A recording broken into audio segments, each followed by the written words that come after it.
সাধারণত আমি ব্যক্তিগত জীবনের আমার যে আক্রমণ সেগুলো নিয়ে বলতে চাই না আর কি, কোথাও মানে সেভাবে মুখ খুলে। আপনার সাথে ব্যক্তিগত আলাপচারিতাতেই কথা হয়েছিল। আহ, এটা তো যখন থেকে আমাদের আন্দোলন শুরু হলো, মানে আন্দোলন তো চলছিল 2022 সাল থেকে। 2023 সাল থেকে যখন আমরা শহীদ মিনারে বসলাম, তখন থেকে এটা সূচনা পর্ব শুরু হলো। আমার বাড়িতে লোক পাঠানো, যে ব্ল্যাঙ্ক চেক দিয়ে দিচ্ছি তোমরা ওখান থেকে ওকে উঠে আসতে বলো, মাকে চাপ দেওয়া, বাড়িতে মা একা থাকেন, চলছিল বিভিন্ন রকম প্রলোভন দেখানো, অসুবিধা সৃষ্টি করা, স্কুলে গিয়ে মানে বাইরের থেকে লোক নিয়ে এসে পড়ে ঝামেলা করানো। তারপরে সেটা একটা জায়গাতে গেল যখন মামলা মোকদ্দমা তো ছিলই। পাণ্ডবেশ্বরে একজন অঙ্গনওয়াড়ি কর্মচারী, তাকে অন্যায়ভাবে বদলি করা হয়েছিল, তার বেতন বন্ধ করা হয়েছিল, সেটার প্রতিবাদ জানাতে গিয়ে আমরা একটা ডেপুটেশন দিতে গিয়েছিলাম। কার কাছে? ওখানকার মানে সিডিপিওর কাছে আর কি।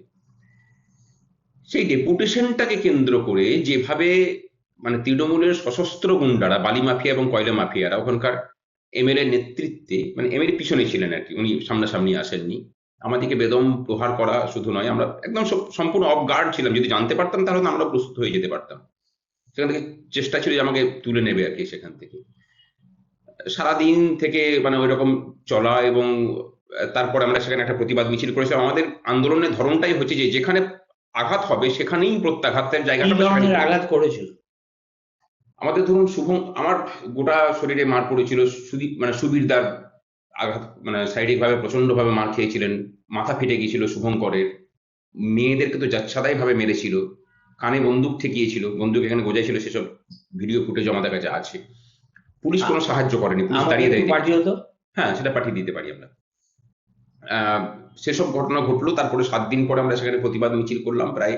তার আগে পাণ্ডবেশ্বরে কেউ ঢুকতে পারতো না, মানে পাণ্ডবেশ্বর জায়গাগুলো একদম পাণ্ডব বর্জিত জায়গা আর কি। পাণ্ডবেশ্বর নামটা রাজনৈতিক গুন্ডাদের ওখানে আঁকড়া। ওই নরেন চ্যাটার্জি। হ্যাঁ, এবং সেখানে আমরা কিন্তু হাইকোর্টে ওখানে তো জিতেন তেওয়ারিও আছে, আছে। সে তো গুন্ডামি করে না। না, তখন তো এই ইয়েটা ছিল না, আমরাই প্রথম ওখানে গিয়ে পরে ওই জায়গাতে মিছিলটা এটা করলাম। কোন বছরের কথা?